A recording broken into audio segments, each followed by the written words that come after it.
Good afternoon and welcome to OC Talk, the show dedicated to helping home health and hospice providers keep up to date on the documentation, diagnosis coding, OASIS, and HOPE assessment data collection issues that matter most in home health and hospice.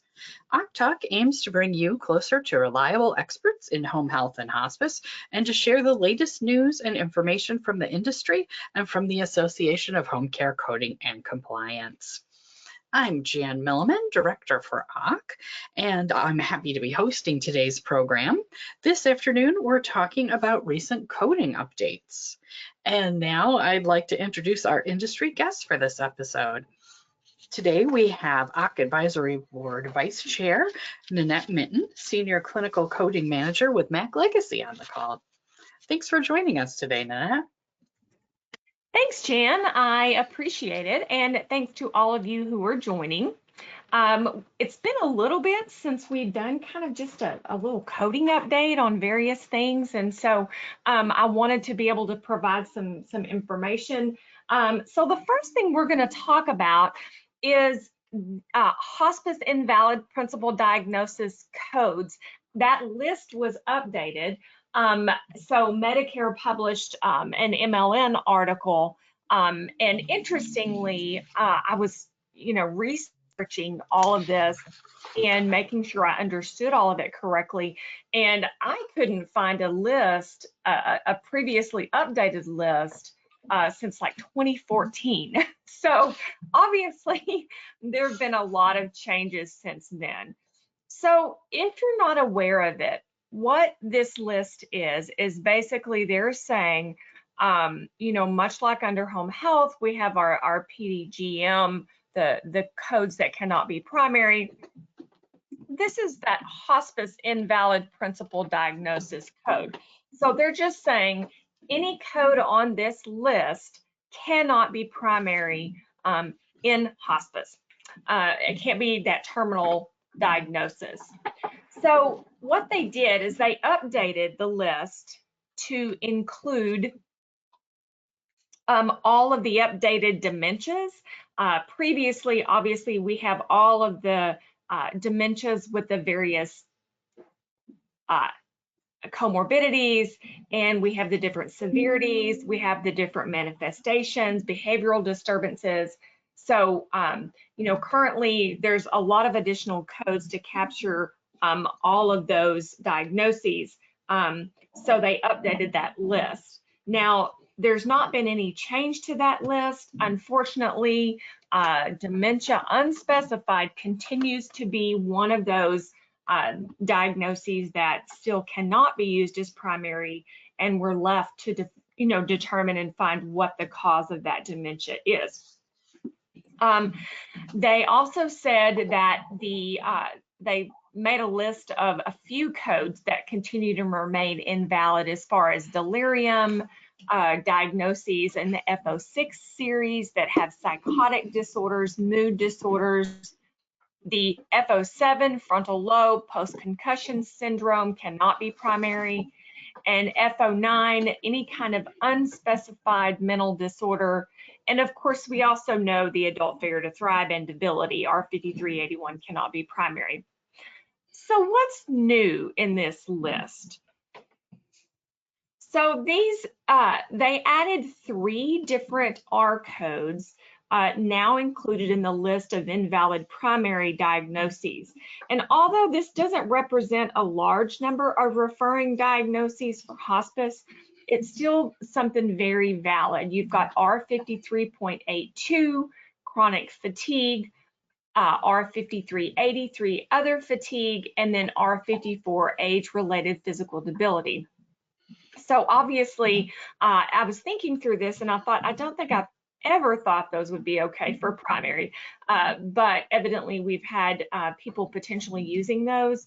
So if that is something that you've used because you just didn't have anything else, just remember that Medicare is going to kick that back and it cannot be in that primary slot. Now, also note, if you have these other things, you can certainly add and should add them as secondary diagnosis to support that terminal prognosis. and the medical necessity for hospice. They just can't be in that primary slot. So what really stood out to me on this updated diagnosis list is what is missing. So what is not on the list are the F01 codes for vascular dementia. And so with those having been removed from that list, we now can use vascular dementia as primary in hospice. So that is certainly something that we need to do. And the only issue we might have is if an EMR has not been updated. It's great news because, you know, as we know, sometimes we would be striving, okay, did we have a stroke that caused the vascular dementia, or is it just cerebral vascular disease? And so we'd be going back and forth trying to figure out, you know, what do we do and how do we code that? So as of right now, it started on April 1st, vascular dementia can be primary. Again, it may take a little bit for the EMRs to catch up on that, to, you know, update all of their files on that. So good information for sure. Okay, Jen, you can move to the next slide. So I wanted to also point out that on this MLN, Medicare's really, it's something in the hospice setting that I think has been lacking. A lot of agencies now understand, obviously, they have to have more than one diagnosis on the claim, but we should have everything related and unrelated on that hospice claim, and that's not optional. And CMS pointed out that agencies must follow those ICD-10 coding conventions and the Tabular Alphabetic Index and any official coding guidelines. They even went so far as to put an example in this particular MLN talking about dementia with Parkinson's and the fact that Parkinson's would go first due to that etiology manifestation convention. So that was really good to see and hear, you know, that they're on board with that for sure. And they reiterated you should only use unspecified codes when the medical record at the time of the encounter is insufficient to assign a more specific code. So it was really good to see that they're supporting that. And I do think it's all related to looking at quality measures. We have the HOPE assessment coming out in the fall.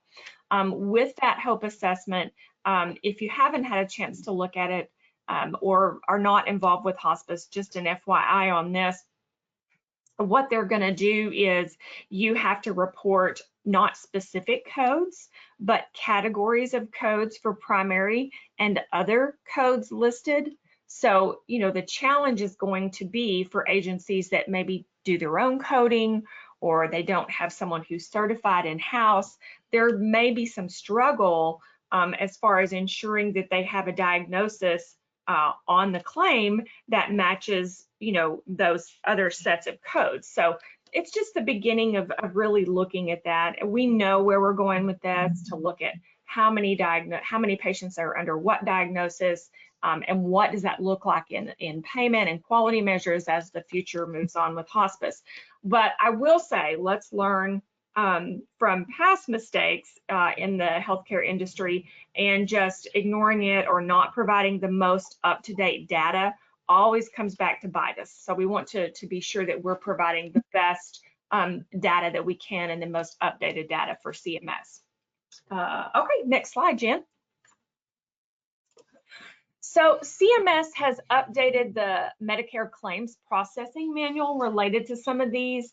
And specifically, they have stated that hospices, and they actually put it in one of the sections, that hospices may not report ICD-10 codes as the principal diagnosis on hospice claims if that is listed on the unacceptable principal diagnosis list.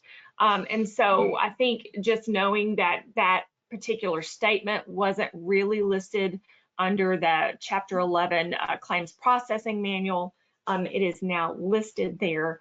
So that was good to be aware of as well. In addition, one other thing I wanted to mention related to billing and payment under that claims processing manual for hospice is, I think it's starting in section 50, they updated and added where it says treatment of terminal conditions, it says terminal conditions or related conditions.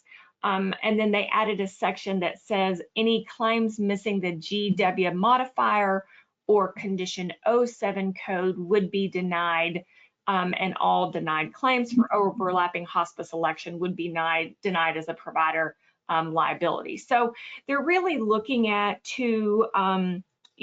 hospices that, may not be fully taking care of all the things and outsourcing or other billing entities when it might not be appropriate.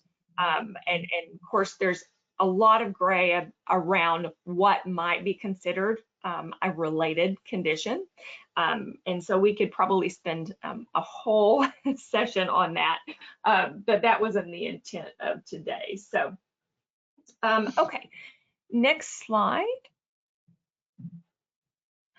So I did want to just provide the link to you for this, and so you can click on this link if you want to and provide, look at the specific information under this and then see those specific sections, the 30.3, 40.2, and 50 that were updated in that Medicare claims processing manual. Okay. Switching gears, I wanted to spend just a second, when we're talking about new codes, some people might not be aware. I know this is something that really nobody taught me when I was first learning coding years ago. And I thought it might be good just to take a second to actually talk just a minute about the Coordination and Maintenance Committee. So if you're not familiar with that, the ICD-10 Coordination and Maintenance Committee is the agency that coordinates and maintains our International Classification of Diseases, the 10th revision, and of course in the US, we use a clinical modification, the CM version. And so what happens, how this process works is the committee will receive proposals to revise codes, and they hold public meetings, usually one in the spring and one in the fall. They did happen not to have one this particular spring, but they make final decisions on revisions through a clearance process after the meeting. So there's no final decisions, but you can submit a proposal, and generally you'll see physicians, you'll see other entities needing a code for billing, or because they're noticing a particular increase in certain health issues, that different codes are needed. And I always laugh with my cohorts. I'm like, we have codes for everything else, but we still can't get that code for a non-healing surgical wound. And so I guess we need to get someone to champion that for us. So there were two agencies that make up that committee, and it's the CDC's National Center for Health Statistics, and they actually maintain and update the ICD-10, and then CMS maintains and updates the PCS codes, the other procedure codes. Now, representatives from both agencies co-chair those committee meetings, and they're virtual, they're open to the public. So you need to pre-register, but you can attend. Usually the first day they'll do PCS, and the second they'll do coding, but you have to watch the agenda and be sure. But it's always interesting, especially when you're learning new codes that they put out for the next year in October. You can go back and look at all of that information to see what the thought process was behind and who submitted the request for that new code. So I thought it'd be really good to really understand that. Anyway, just wanted to take a minute to do that and to provide some information on that. Okay, I'm not going to spend a lot of time on this, but new proposed codes for 2026. The fiscal year 2026 proposed rule came out on April 11th for the hospital inpatient PPS. And so usually when they do that, they include proposed codes. Like I said, I don't generally spend a lot of time on, I kind of glance at it, it's interesting, but I don't want to get those codes in my head until I know they're going to be finalized. But just as an FYI, there are nearly 500 new codes proposed to begin in October 1st. 487 new. If it's all approved, 38 revised, 28 that will be deemed invalid because of updated codes. And so just a couple of things. There's a new proposed code for diabetes in remission. E11.A would be the type 2 diabetes in remission. And so I guess what'll happen is this new code is going to help reporting the clinical status, when obviously you've had a patient who's been a type 2 diabetic and maybe their health is improved and they no longer have a particular code for that. Let's see, non-pressure chronic ulcers. So there are 111 new codes to capture non-pressure chronic ulcers, looking at L89.4, L89.A, really looking at the location on the body as well as staging and appearance. So they're proposing a new code for a non-pressure chronic ulcer of the abdomen, the chest, the neck, right upper arm, and so there's some really different places. When you're looking at that, you'll know sometimes you have those ulcers on other locations, and we don't really have a particular code for that. A couple of codes for malignant inflammatory neoplasms related to particularly to breast, and so that's one thing we may see on that.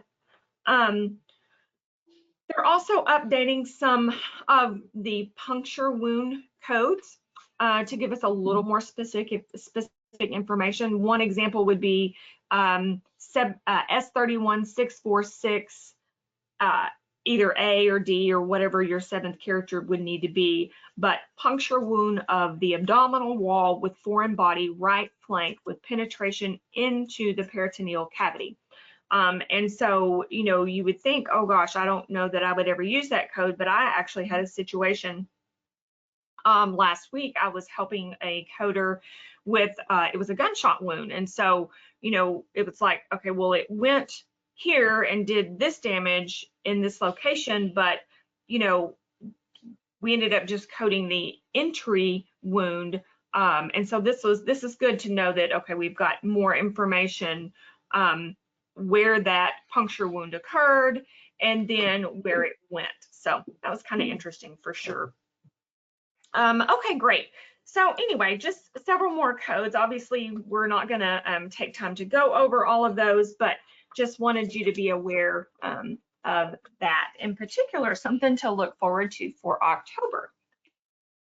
Okay, let's switch to our scenario spotlight. So I'm going to briefly read the scenario for last time and then look at that, look at the answer. So an 81-year-old patient was admitted to your home care agency after recurrent falls. They had 6 over the past 2 months due to Parkinson's. The family reports confusion, especially in the evening, a lack of safety awareness when completing routine tasks and self-care, as well as the patient often forgets to use the walker when walking around the home.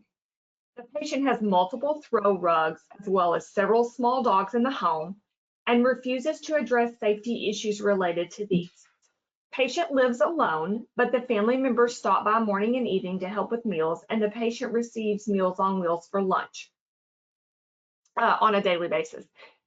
Physical assessment shows the patient requires multiple attempts to get out of the chair, fails to use the walker when ambulating, and falls against the wall when ambulating due to the loss of balance.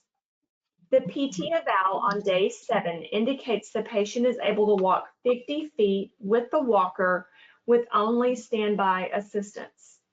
Comorbidities include vertigo, dementia, diabetic neuropathy, with the loss of sensation to bilateral feet. And so looking at the M1700, M1710, M1740, and the BIMS and CAM, what is the best coding option for M1850 for transferring, and GG0170 sit to stand, and GG0170E, D and E, chair to bed and chair transfer? And so the correct answer is M1852, GG0170D3, and GG0170E3. Now let's briefly discuss the rationale on that. So the patient has already had a history of multiple falls within a short period, so the risk of falls is high. And due to multiple examples of cognitive impairment, especially documented lack of safety awareness with self-care tasks, the patient would need more than minimal assistance to complete transfers, but would not likely be totally dependent.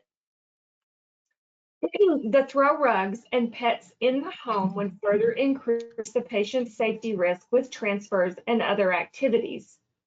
Vertigo, which is documented by the provider, can cause serious impairment to balance, especially when standing or moving about, and they would need more than minimal assistance or standby assistance when completing the task.